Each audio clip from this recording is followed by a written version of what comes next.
So our next panel is exploring, understanding, and responding to religious extremism. Our moderator is our own executive director, Trent Bolger. Trent brings extensive experience in marketing, communications, political organizing, and structures to Big Sky 55 Plus, as well as knowledge of Montana's political landscape. He most recently worked for the Montana Medical Association, bringing insight into issues such as healthcare access, cost, and coverage for Montanans, including seniors. And I just want to say he's a fantastic executive director. So thanks, Trent.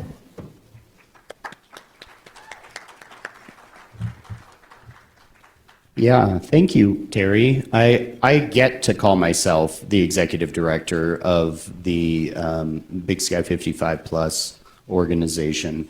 It's my pleasure to not only get to work with the board I get to work with, but also work with the staff that I get to work with. And without them, none of this is possible. So when you see them, thank them profusely, because this would be an unorganized mess without them. So thank you. Today, I get to moderate this panel, but first I should probably tell you a little about myself. My name's Trent Bolger. I came to Montana over 20 years ago because Carroll College offered me a scholarship. I'm the first in my family to go to college. Carroll College offered me a scholarship, a debate scholarship, to come, and I got a good religious institution teaching about faith and reason, which is a good Catholic principle that I got to market later on in my life when I ran the marketing shop for Carroll College. So with that, I'm going to do my best to moderate this panel on religion, religious extremism, and the perspectives on Christian nationalism, Islamic extremism, and anti-Semitism. So I'd like to, it's my distinct pleasure to introduce Dr. Bruce Gourley of Bozeman. He teaches at MSU in American history and has written 9 books and numerous journal articles, some of which you can grab at our front desk at our registration table if you're interested further. His lecturing recently is focused on Christian nationalism, presidents, and religion. He'll take the bulk of our time and focus on domestic issues that we see. Jeanette Fregulia comes from my beloved Carroll College, where her office was literally right below mine when I worked at Carroll. She runs the history department at Carroll and sits in the chair that Father Jeremiah Sullivan once occupied. She has a PhD in Renaissance Italian history, as well as a master's degree in Middle East area studies. She's completed an academic fellowship in Tel Aviv, Israel, with a Foundation for Defense of Democracies on defending democracy and defeating terrorism. She'll give us a little bit of international flavor to our discussion today. She also recently completed an interview with MTN News that will air probably sometime next week on the situation in Iran, so be on the lookout for that. With that, Dr. Gourley is going to start us off today, and we're going to go from there. So please welcome Dr. Gourley.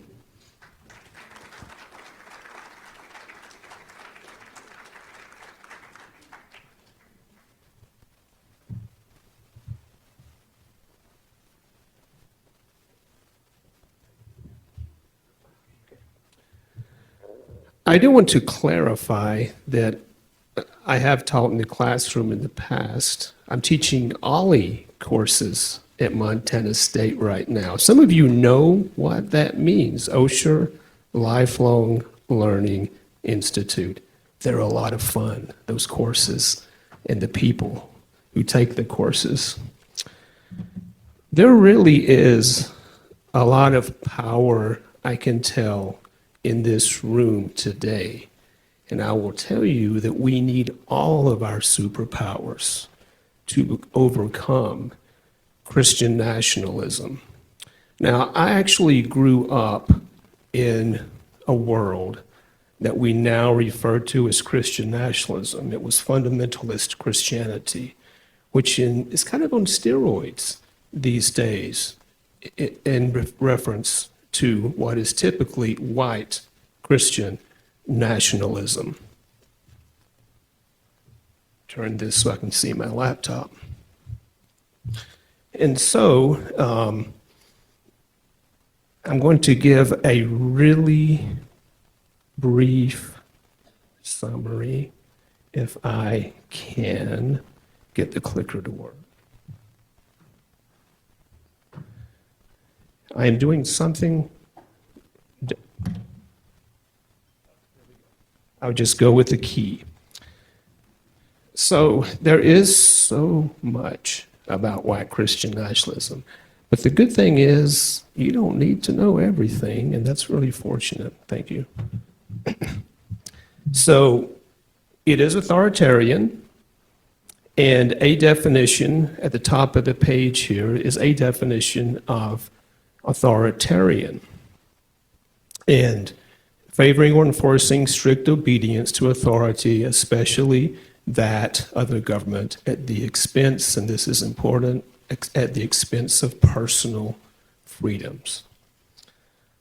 And then Christian nationalism overlaps as a part of the authoritarian structure in that it is a belief that America was founded as a Christian nation, must remain and be a Christian nation. This is a false belief, but it is a very powerful belief system, and it is a belief system which coincides with the religiosity of Christian nationalism, because religion itself is a belief system, or religions are belief systems. And so in the Christian nationalist worldview, God rules over all, and freedom is limited to non-existent in many cases. My slide's overlapping a bit here, but what I want to briefly say from this slide is, I am betting some of you are readers. I'm quite sure that's the case. And so I have images of 5 books, and there are many more. So this is just 5. You can choose one of these if you wish. And from the titles, I'm going to tell you what they're about, because collectively they lay out the basics of Christian nationalism. So Jesus and John Wayne, tell me, can you tell me this? Did you ever think of Jesus as being like John Wayne? He has become so in our days to some people, if you haven't noticed. And so this book talks about the transformation in this Christian nationalist worldview of Jesus in the Gospels in particular, from a compassionate person who heals, teaches and heals and is peaceful, into a gun-slinging kind of Wild West power masculine figure. So that's John Wayne. I'm sorry, that's Jesus and John Wayne. A book from 2 years ago now was White Rural Rage, which some of you might find helpful, as Christian nationalism is largely a white ideology, movement, if you will. And among many things the author talks about is how in much of rural America, and I will pause and confess, I live in the Bozeman area. Some of you know the Bozeman area. And if you do, you may have heard of Churchill. I live in the Churchill area, which happens to be, I happen to live in probably the reddest neighborhood in Gallatin County, just about. Certainly in the Bozeman area. So, and I grew up in a very rural area as well, down in deep South Georgia. So that's been my life in many ways. I've lived in rural areas So I kind of speak from some background in this as well. But the author of White Rural Rage talks about how that when a lot of rural white folk, admittedly, talk about our nation, they are not speaking in truly inclusive terms. They're really thinking more of my nation, or how I think of my nation. And it goes much more deeper than that. But this book will give you a helpful overview of this rural-urban divide. Another volume is called The Power Worshippers. So putting power and worship together says something.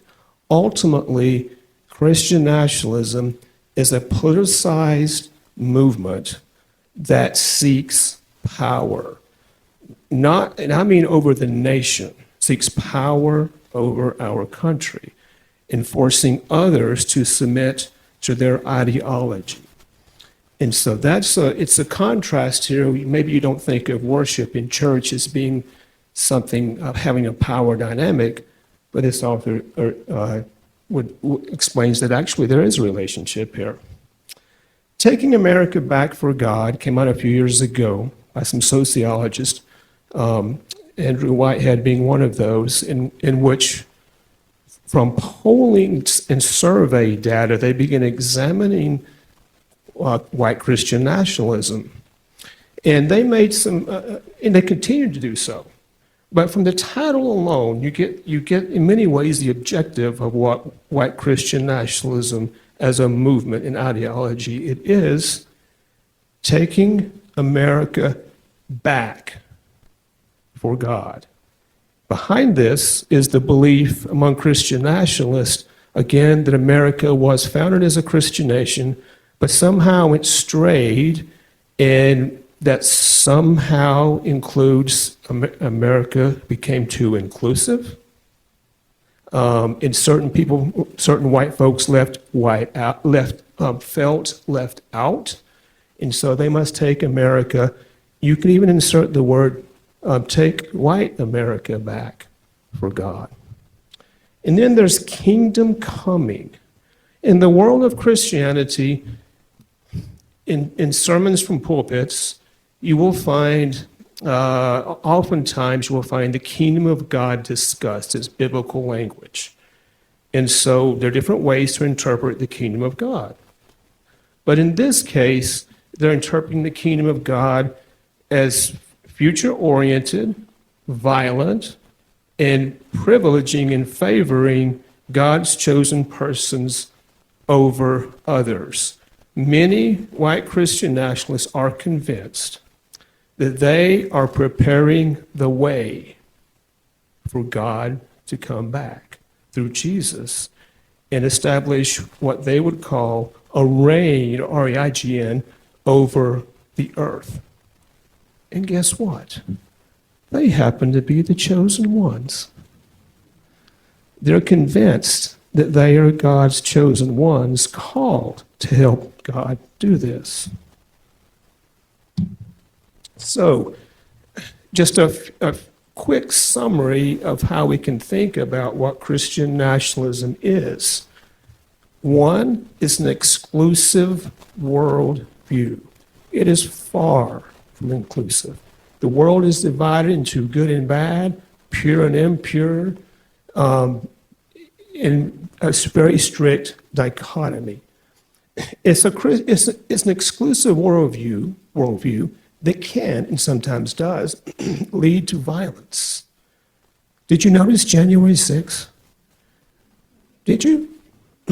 We all saw this on our screens, big or small, right?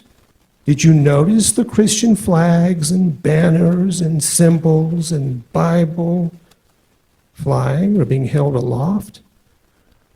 In a very significant way, January 6th was a white Christian nationalist domestic insurrection in an attempt to overthrow our secular government. They think that's a bad thing, and establish a Christian nation and a Christian reign from Washington, D.C. They came close. and it was violent in the name of God. It's also an ideological movement. It's a belief above all else. It's not about reason. If you go back in church history, Christian history, you may be aware, some of you are churched, I'm sure, but in many church traditions, Christian traditions, constituents, parishioners recite creeds, C-R-E-E-D. The Greek word is credo. Credo means this: I believe. It's not, I know. In churches across America are reciting a belief system, and they're open about it in reciting the creeds because they're saying, I believe this and this and this. Not I believe, not I know this and this and this. The problem with that comes around when you take creed or I believe into the street, if you will, and you pronounce as being true what you believe, when in reality there's no basis in fact. So an ideological movement based on this concept of I believe, and since I believe it, it must be true. It's a long historical narrative that goes back a very long time. I typically start at Constantine, in the 4th century, when basically the Emperor Constantine called together the church leaders of his day. He called them together. He financed their trip to modern-day Turkey on the coast. It was kind of like a retreat area where they held the Creed of Nicaea. And he told them, and he helped them write the Nicene Creed, which in reality was about politics and power. And Constantine wanted a belief system established, a religious belief system established for the Roman Empire by that point. And he, therefore, would enforce with empire what is right and what is wrong. Church and state allied together. It's an American religious story of colonial theocracy that will not go away. From the beginning of the English founding of the New World colonies, they were Christian. Virginia had punishments in the early days. Virginia had punishments if you did not attend church services, for example. You could even be cast in jail after 3 misses. Actually, it was a prison ship hole that would cast you. In New England, the Puritans came allegedly for religious freedom, but some of you know the rest of the story. It was religious freedom for themselves only, not for others. That's not really religious freedom. And so there's that history in colonial America that many, well, to be explicit, many are explicit, are Christian nationalists that are saying that they want to go back to 17th century Puritan colonial theocracy, including Doug Wilson in neighboring Idaho, Moscow, Idaho, who is openly advocating for overthrowing our democracy and returning to Puritan theocracy. And in case you didn't notice, Pete Hegseth is a disciple of Doug Wilson. And then it is a present-day political quest rooted in the false story of America's founding as a Christian nation, which it absolutely was not. America was founded, the United States was founded as the first secular nation. And a big story as to why that happened is because there were religious dissenters that were persecuted, and I'm speaking of Christian religious dissenters often, they were persecuted by Christian state churches in the colonial era. And they resisted. Some shed their blood over this. This will come as a shocker to some. But the ones who tended to resist the most were Baptists. And many Baptists today have forgotten their own history because they have become majoritarian. And those who are Christian nationalists especially, believe they should be privileged and have power. That's not true of all Baptists, for the record. And finally, what Christian nationalism is not, and this is important because it offers us hope. Here's what it's not. It's not a majoritarian view. Most Americans do not believe in Christian nationalism. It is a minority of voters. That is, we must keep this in mind. It is also not monolithic. I oftentimes say there are three broad categories of Christian nationalists, one of which is admittedly rather cultic. It is as if they're part of a cult, and they will not come out of this cult. I would probably say to you that trying to convert someone that's in a cult is not always a productive activity, if you will. But there are many who are in the middle, like me. I grew up in a fundamentalist church. I was taught that America was founded as a Christian nation. I assume that must have been the case for a while. Turns out it's not. I started asking questions and moved away from that. And so the asking of questions brings a lot of people out of this world view. And then there are those also who maybe a little bit more than I did, they fully bought into it, but they were persuadable. There are many Christian nationalists who are persuadable. It is not constitutional. Our First Amendment separates church and state. The no test oath clause also separates church and state. And we can tell the story of that in conversations with Christian nationalists and try and explain, at least to those who are not in the cult, why this narrative of America being founded as a Christian nation is wrong. It is also not biblical reality. In case you haven't noticed, there are no white people in the Bible, nor are there any Americans, and nor was Jesus either white or American. I could go much more into this, but my time is almost up. The bottom line is, at least among Christian nationalists who are open to questions, you can approach conversations from a biblical perspective as well. And let me echo Dr. Cunningham here in closing. How we communicate matters. Tone, body language.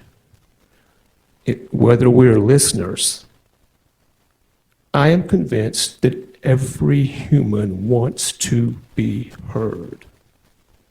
If we can be listeners, it's amazing. I have discovered the kind of conversations, meaningful conversations we can ultimately have. So here we are today. But one by one and together, we are making a difference for a healthy, inclusive democracy, and we can continue to do so.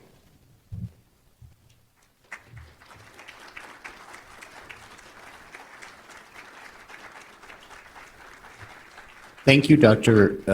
Gourley. I'm going to turn it over to Dr. Fregulia as she takes the stage.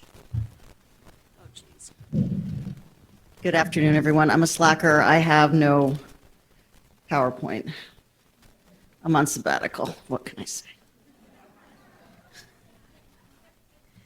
I do want to say good afternoon to everyone. I want to thank Sophie, who first approached me about participating, and Trent, who went along with it. And it was indeed a pleasure to work with Trent at Carroll, and again, to have Sophie in my classes. So it's an honor to be here with all of you. This is a a lovely gathering, and I have to tell you that the topic is not lovely.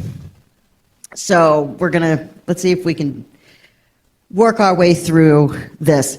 Also, I'm of Italian extraction. If I am speaking too fast, say something. Don't just, say something and I will slow down. I want to start with at least one or two caveats. One, I propose. I rarely dispose. Unless, Jesus was white. Yeah, I might dispose that that's not true. But other than that, I mostly propose. The other caveat I want to make today is that I think what I have to say might cause it's a little bit fraught, especially when you're talking about extremism in the Middle East and the current situation with Iran and what's happening in Lebanon and of course with the United States and Israel and etc. So I want to offer a caution and some context. And one is that I am very uneasy with the idea of religious extremism without nuance. Because unless we think about these things and use our words carefully, all Tibetan monks become those few that self-immolate.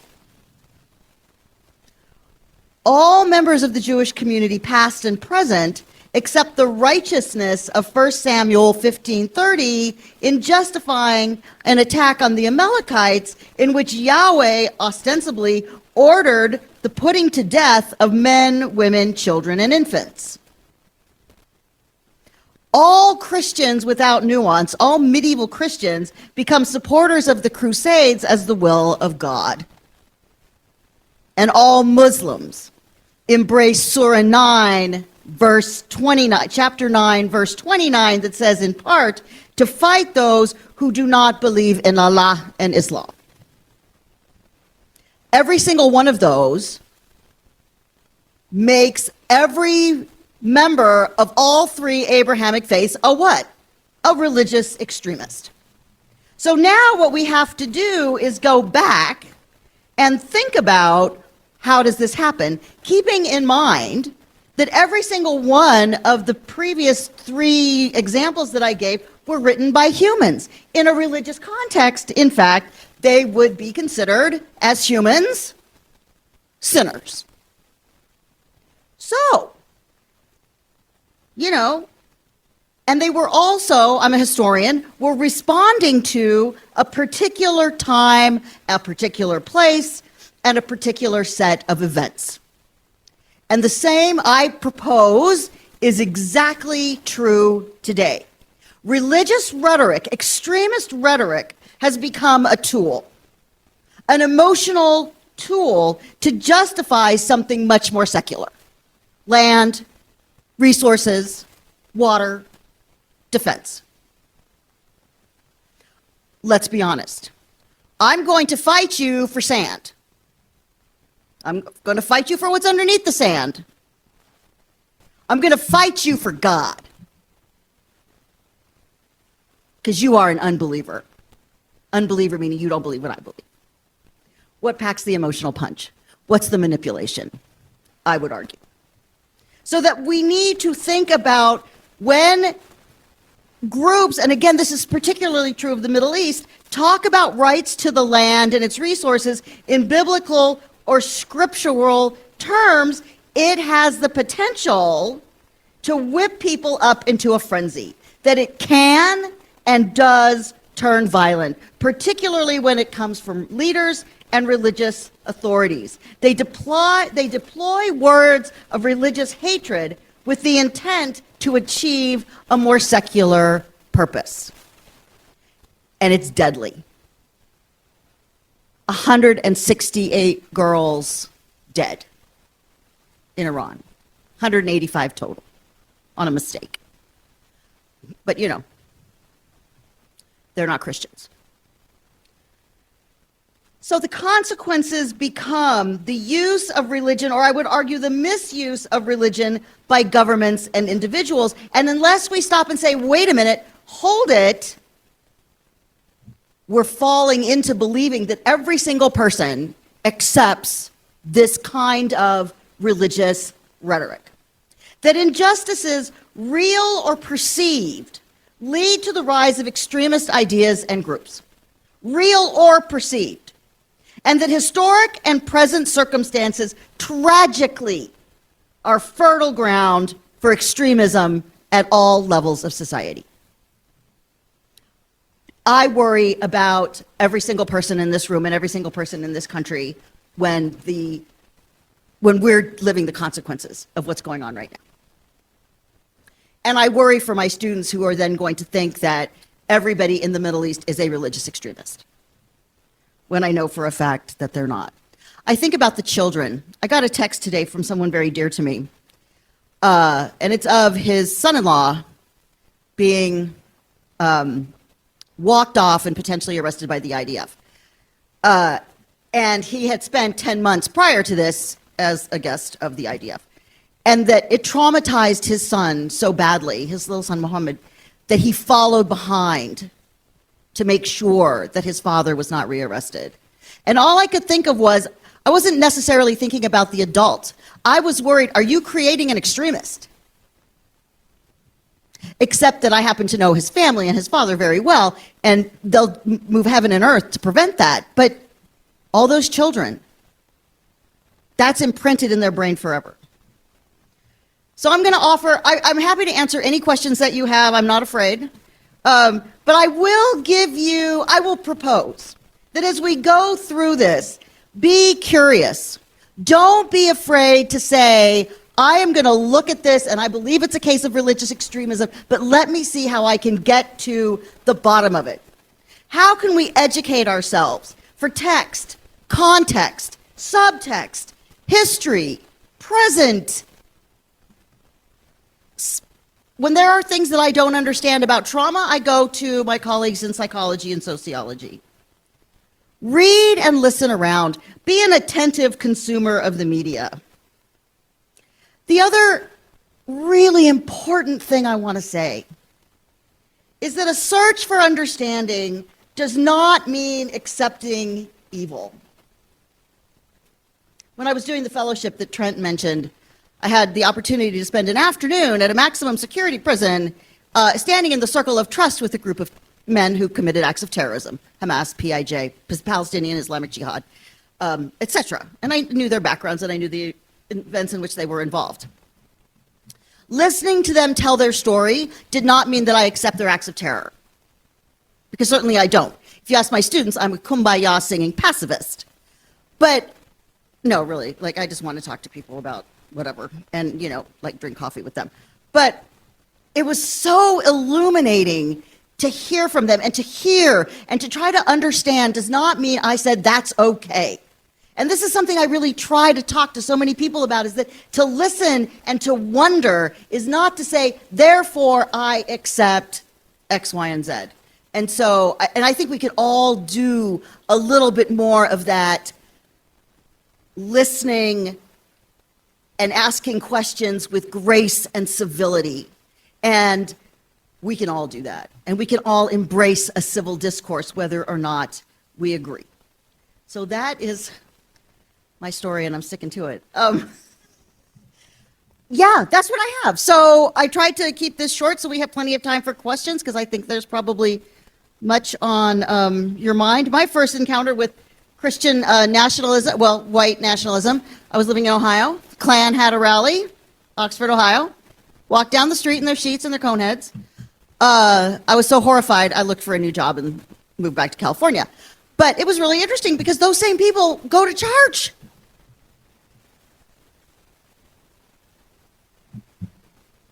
Imagine. Thank you.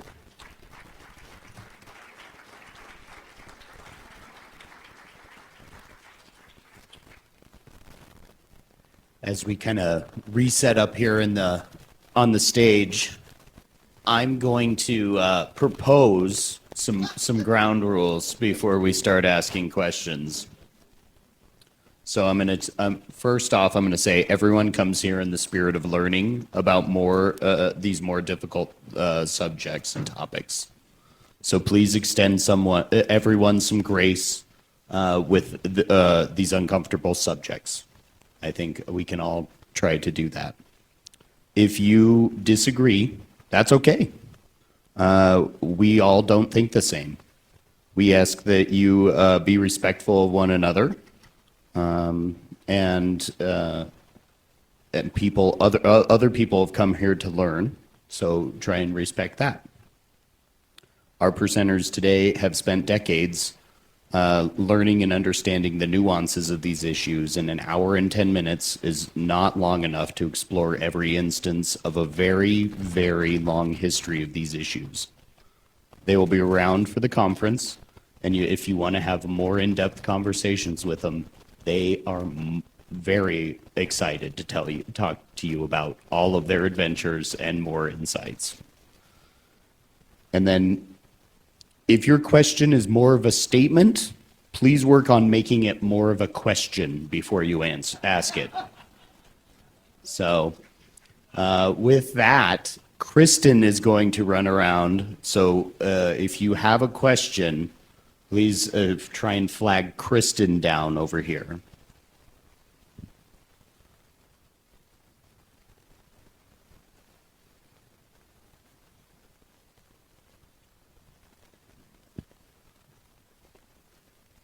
I had to stand up, so my table was coaching me.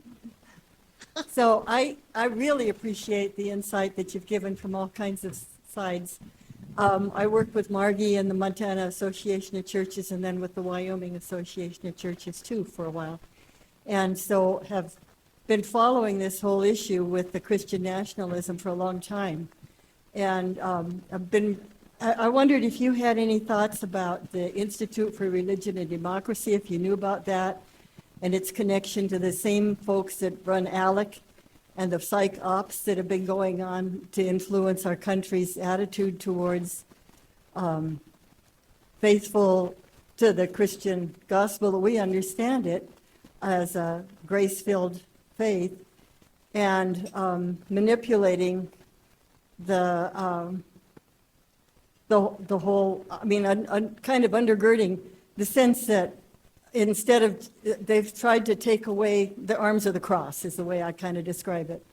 If our faith is only about our personal salvation, maybe that's the perpendicular. But the outreaching arms is that social concern and care for the rest of our society and our brothers and sisters and cross-gender, whatever we are, you know. But it's, they've tried to destroy within our major denominations to take away that sense of social concern, and to just really a lot of psychops to try to manipulate people in all kinds of ways.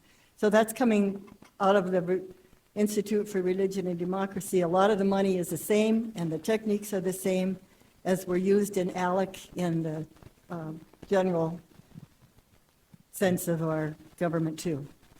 Little did I know that I actually know more than the two people with PhDs over here about this. So as you may not know, I'm a campaign finance expert. I track money in politics for a living, and what our questioner is asking about is there is a huge network that pays for a certain kind of religious view to be pushed out to churches. And in a lot of cases, it was actually backed by Koch brothers money. And so what it was is they were paying pastors in some evangelical churches to go to retreats, get signed up for these subscription services for lectures and sermons and youth group, activity group kind of things that pushed a certain narrative about LGBTQ people and about abortion and about, in order to unify a political agenda, right? And this is probably still happening, but I think they got exposed and named it something different and did it someplace else. But this, you're exactly right. There is a network that funds this, right? So, next question. Hi, I'm wondering about, you indicated, trying to educate yourself by media, et cetera. What media would you suggest? Because, sometimes now it's paid media. You have to pay for what you originally thought was public media. And so what types of media are you? Thank you for that question. Yeah.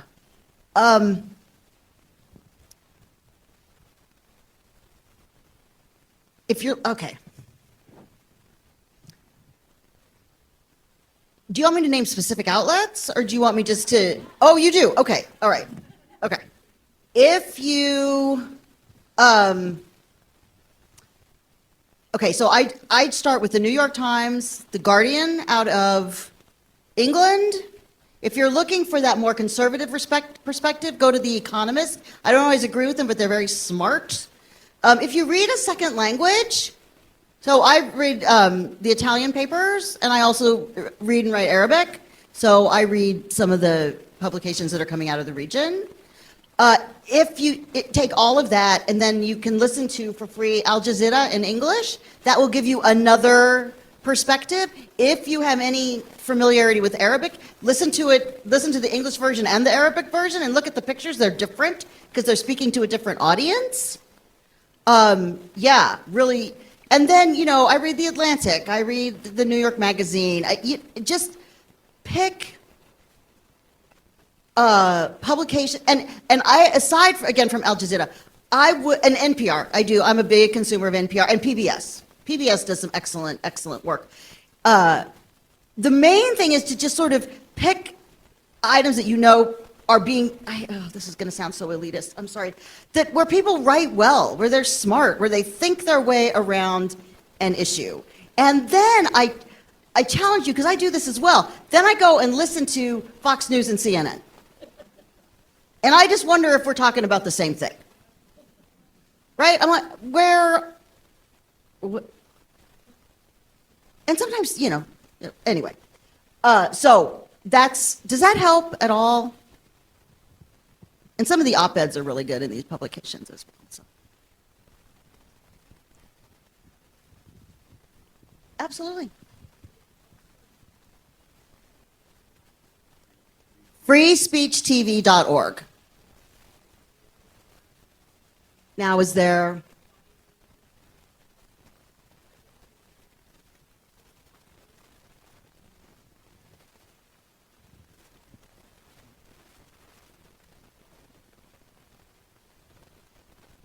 It is, and it's not behind a paywall.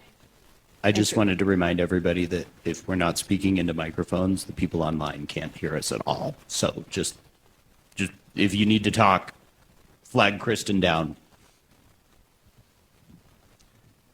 It turns out we read much of the same information, and I'm sure some of you do as well. I will add one additional publication. My day job is I work for Americans United for Separation of Church and State. I'm the editor of the magazine Church and State. And so AU is a legal organization, and I'm a historian. And we cover church and state, the issues of church and state, which includes Christian nationalism, which is ardently opposed to the separation of church and state. So for the latest on what's going on in the legal world, and otherwise, Church and State magazine, if you don't mind me making a short picture, is a great read. There are copies outside on the table.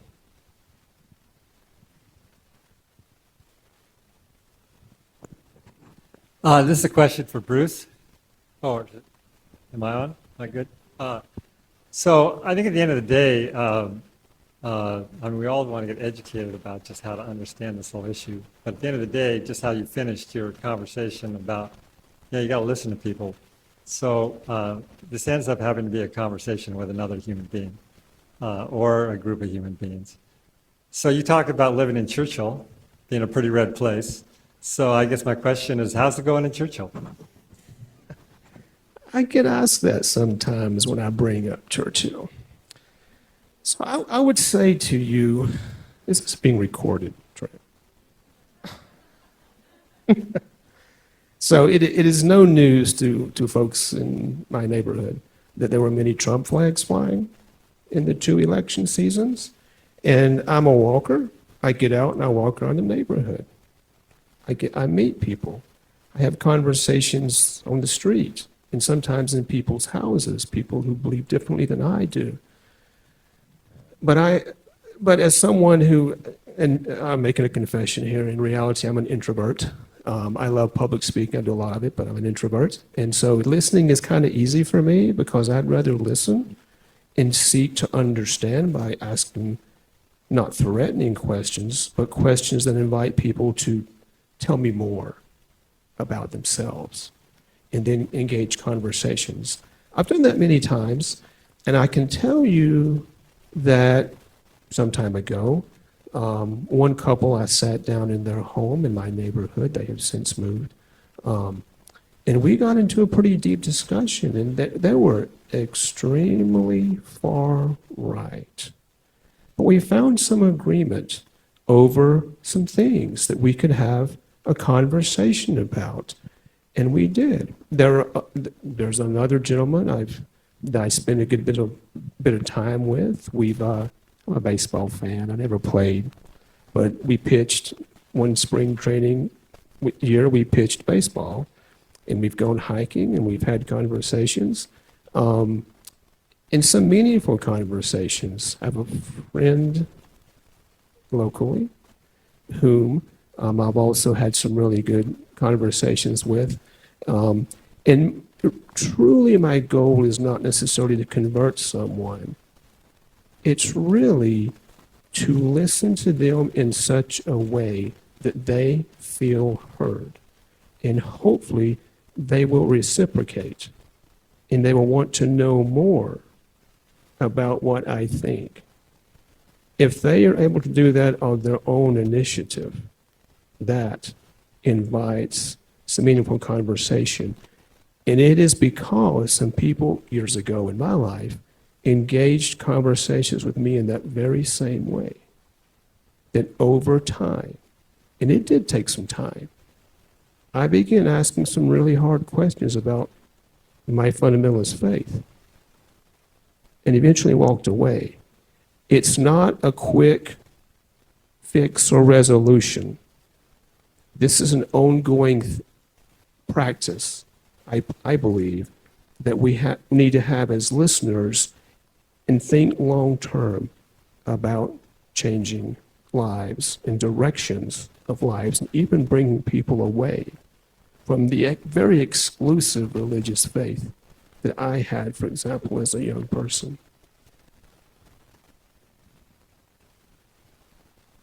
Yeah, for either or both. I read an article about a week ago in the Guardian that was, I thought, very disturbing about commanders in the U.S. military pushing the idea of a biblically sanctioned war, meaning in Iran, with the idea of expediting the fundamentalist Christian end times. Yeah, there's a whole, and I'm sure Bruce can speak to this as well. I also want to go back to to your question about what to read. I also have a book, I think Sophie might have read it. It's called 9 Lives. It's by a man named Ayman Dean. Did your class read that one, Sophie? And it's about a man who was radicalized and turned a spy for MI6. And his journey from radicalization to realizing that this was wrong. And it's a powerful memoir. And so that's just, and if you want other book picks, see me, man, I could give you a reading list. I've gone for days. To your question, there is a group of Christian, and again, I'm going to give the majority of the time to Bruce, but there are a majority of Christian evangelists that, this idea if we can bring on the fall of regimes like Iran, but also they want to rebuild the third temple in Jerusalem. Yeah. And this makes the Israelis considerably nervous because that is a sign of the end times. So that in Jewish eschatology, the building of the third temple ushers in the end of the world, right? So there's this whole movement, and they're in Israel, they're kind of all over the place, that want to usher in the end times by bringing on the fall of these regimes and building up the third temple.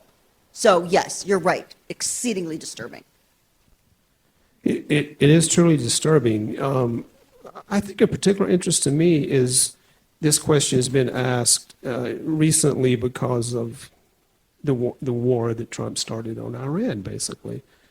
Hegseth and Wilson over in Idaho, the pastor over in Idaho, that's really in many ways perhaps the most powerful Christian nationalist in America right now because he has the ear of leaders in D.C. They are not so much, they specifically, are not so much concerned about eschatology, basically trying to make Jesus return, as they are about setting up a kind of a mirror image of 17th century colonial theocracy.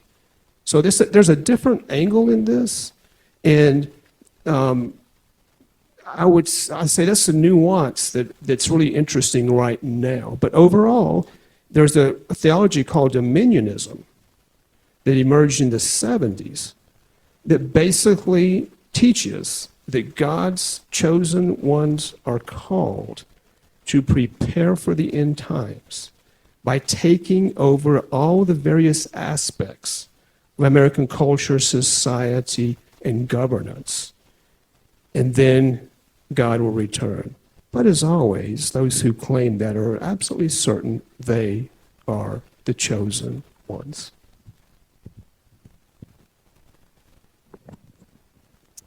You talked about the early, Margie over here. You talked about the early resistors who were the Baptists who left the Puritan communities in New England. But I think I was wondering, since you're both historians, if you could share anything from other colonies that also grappled with this issue and coming out of the 16th century Europe felt that the disruption, the divisiveness of state and state-run religion was contradictory to the vision they had for self-governance. I wondered if either of you would feel comfortable talking about that aspect of this in terms of our narrative as a nation, a national narrative. I would point to Rhode Island in the 1600s. The founder of Rhode Island, Roger Williams, who came over from England, he was horrified at religious persecution in England, and who, against all odds, set up, and I'm really abbreviating here, set up the colony. It was called Providence Plantations. That became Rhode Island, and how that the theocracies that surrounded Rhode Island, they were horrified that Rhode Island was literally created what we would call now a secular state, in the sense they welcome persons of all faith and no faith. Whereas the theocratic colonies, you could be literally killed at times if you did not have the proper belief system. That story, that contrarian story, that story of freedom fed ultimately into the founding era. And Roger Williams had been a Baptist at one point, he left. And then in Virginia in the 1760s and 1770s, we have records from court records from back then. Roughly half of all Baptist preachers spent time in prison. They were thrown in there by the state church, which was the Anglican church back then. And so they, at that time, by the thousands, and they were, let me just say it this way, they were backwood folk, mostly uneducated, as opposed to Anglican clergy and many Anglican worshipers who were very highly educated. But these backwoods Baptists provided the ground game for Jefferson and Madison ultimately to begin enacting a separation of church and state in Virginia, and ultimately in the 1786 Virginia Statute for Religious Freedom. But there are historians who would argue, and I think they're probably right, that if Baptists had not provided that ground game, and there was one petition that garnered 10,000 100,000 signatures from Baptists that really began spurring the Virginia Anglican legislature to begin making moves. I think the story from that is the ground game matters. It really does matter. It's individuals working together, demanding freedom that really does matter. The only real example that I have from Europe, if we go back to the Reformation, John Calvin established a theocracy in Geneva. It didn't go well for him ultimately, but it was really, they had the equivalent of the religious police, the moral police, right? Who would go to people's homes and you're not practicing correctly. You're not procreating correctly. Although I think with this group I could probably use other words. You're not naming your children correctly. And it was an attempt to regulate every aspect of people's lives, which is not what Martin Luther had in mind, but John Calvin would be my best example for whoever asked that. The theocracy of Geneva under Calvin would probably be my best example of that, if that's helpful.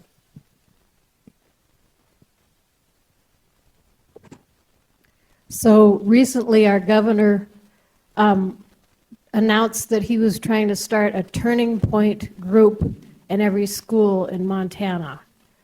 Charlie Kirk, Erica Kirk, you all know who these people are.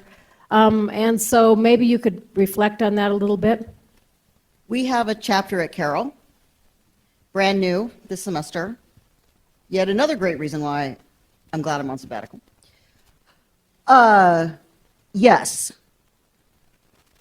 This was interesting. And then again, I'm going to let Bruce take a lot of this. But what's the most instructive thing for me with my students last fall when Charlie Kirk was killed was trying to get them to understand the difference between really, really disagreeing with what he had to say and that to haul off and kill him is wrong, right?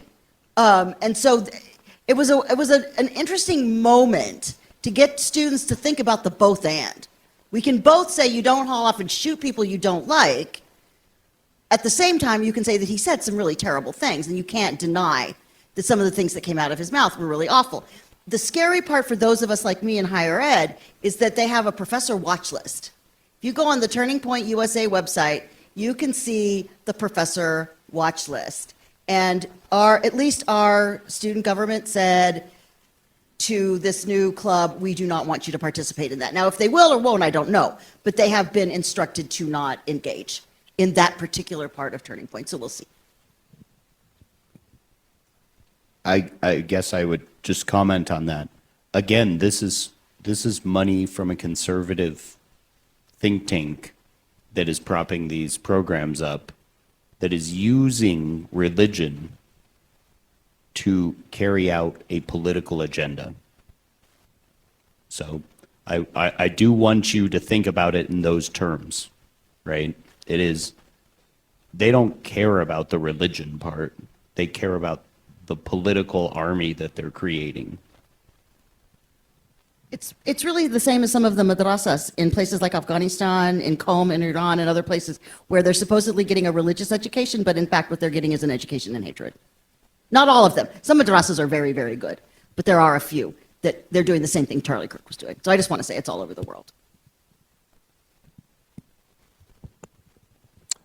So I've had several takeaways from both the first session and from your session that suggest we need to listen respectfully, and that if we listen well, we can change people's minds. My question for you is this. Is that a strategy that meets the crisis of our time?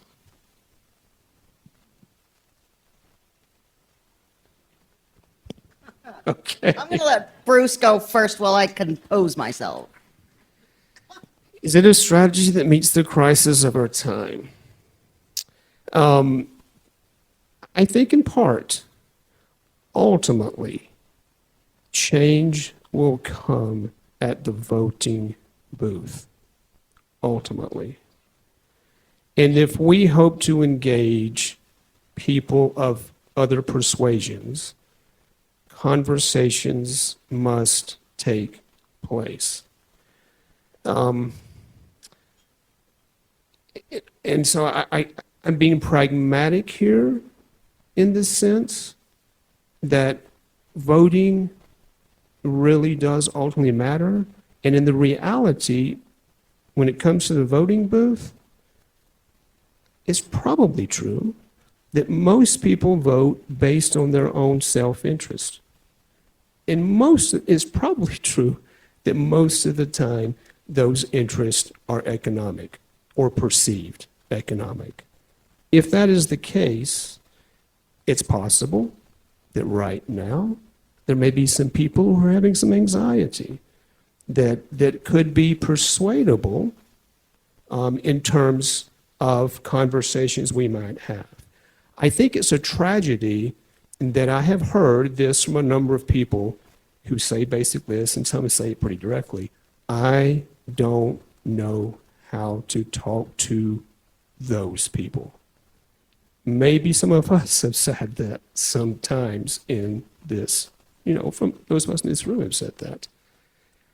I am suggesting there are openings right now, if we approach it the right way, to have conversations with those people. And I mean dialogue. I don't mean one direction. And listening is how you start that, I think. And that it could actually matter in this coming election because they are already asking some questions otherwise. I think the only thing I would add, it may not be enough, but it's all we've got on a number of levels. Because if we don't take the time to listen, our perspective will be shut out. So what I tend to do with people who rabidly disagree with me, and can you imagine that, I'm happy to bring it. I start with, okay, I'm going to let you start and talk to me and tell me, and I am not going to say a single word until you're done. But understand that I'm listening and I'm nodding and I'm listening to you. But then I expect you to give me the same courtesy when you are finished.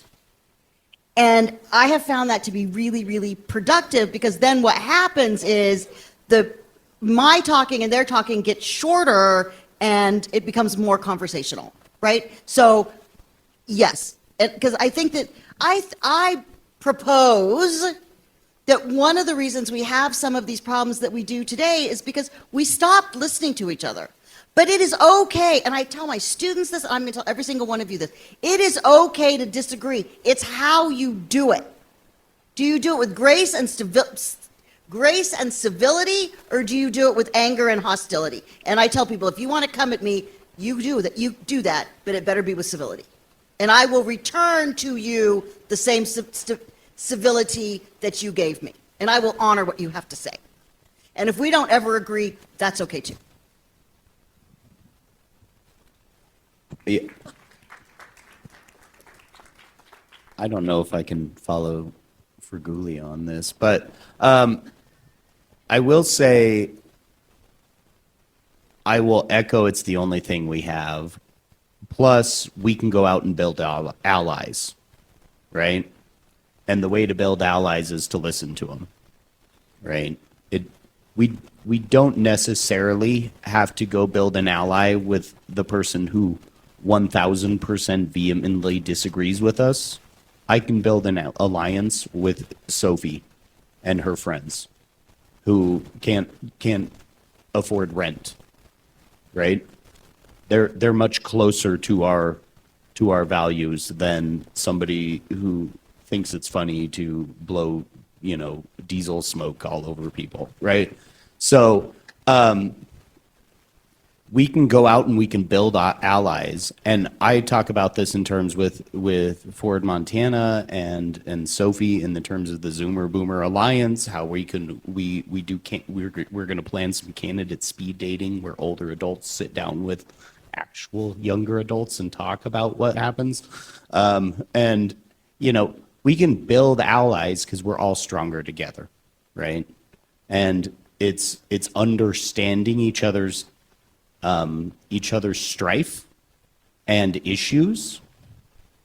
And we can actually, you know, in this country, you only have to get to 50% plus one. So we can get past them with people in understanding, right? So that would be my best shot at that.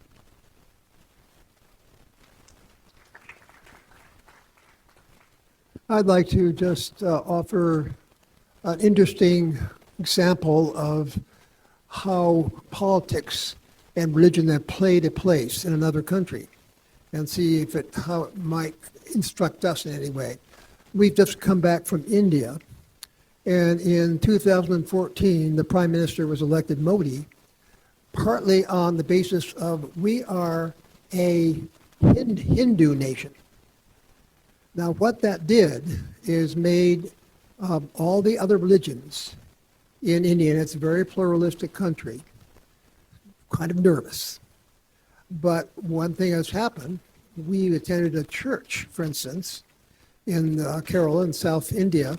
There must have been 75 kids there learning Christian ideas in kind of response to this idea about Hinduism. Hinduism, you know, historically has been a very accepting religion, but that's been used politically with a new kind of, I call it, very fundamentalist type of Hinduism.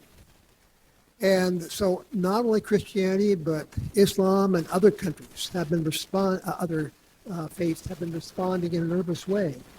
But what has happened is that Modi, because there are a lot more Hindus than anybody else, has kind of secured himself in power. So that's one kind of lesson that is kind of nerve-wracking for a lot of people if you're in the minority. They're trying to protect themselves. Now, my question would be also then about us.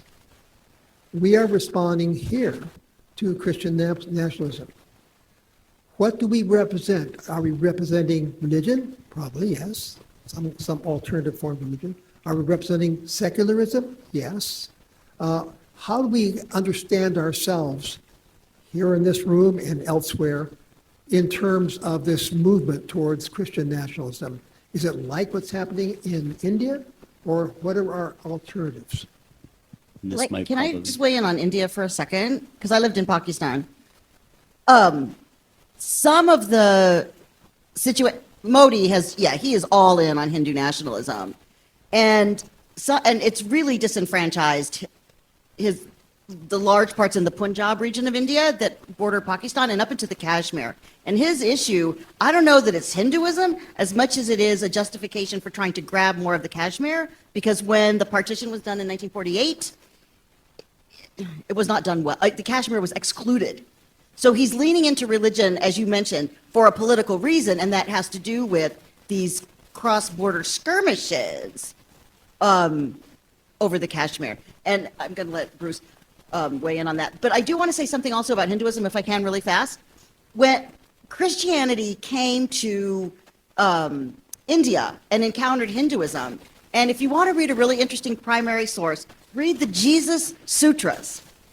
And it's how people who are Hindu described Christianity and described Jesus and God as a wind, and how they used other imagery to talk about the Virgin Mary. It's really interesting. If you email me at Carol, I'll send you a link to it. But it's really interesting. So you're right. There was a time when it was much more tolerant and understanding. So that's it. So I think that's probably all the time we have for the last question. But if you have...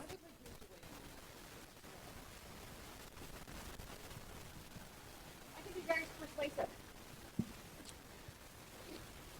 I think it's possible that what we're witnessing right now in our 21st century world is a lot of anxieties that are across current and nation oftentimes.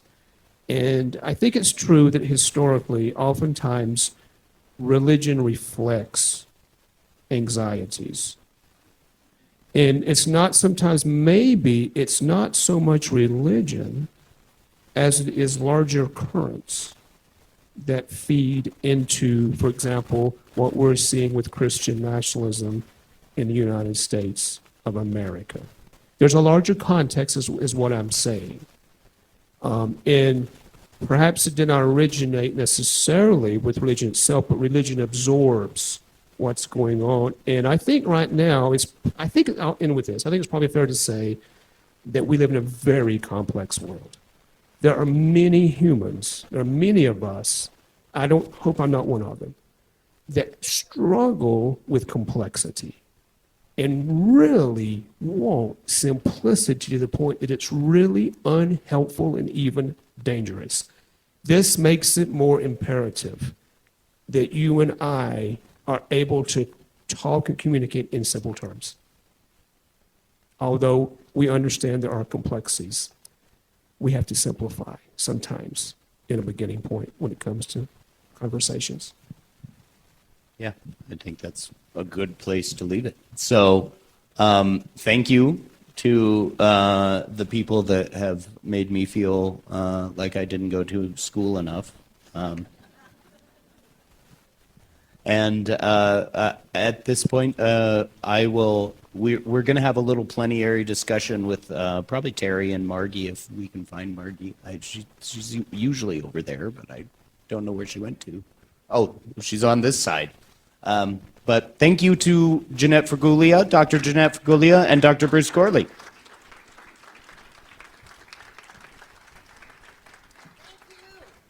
No, thank you. And they're going to be around, so, they're going to talk. They'll talk to you about everything here. From A Knight's Tale, thank you very much. We'll be here all